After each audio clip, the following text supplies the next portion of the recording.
How to fix this content is not available on Instagram. Content deleted by the user. The first reason this may happen is that the content was deleted. Open the Instagram app, and at the top right corner of the screen, tap on the message icon.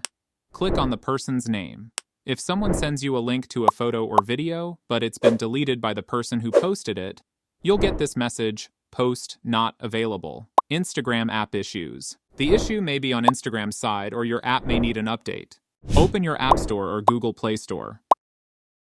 In the search bar, search for the Instagram app. If any update is available, then update the app.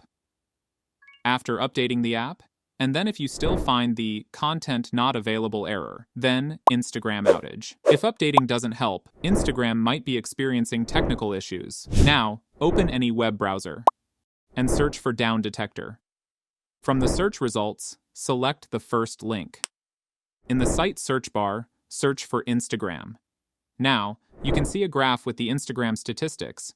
Here you can see if the site is down or up. If Instagram is down, you'll need to wait until they fix the issue.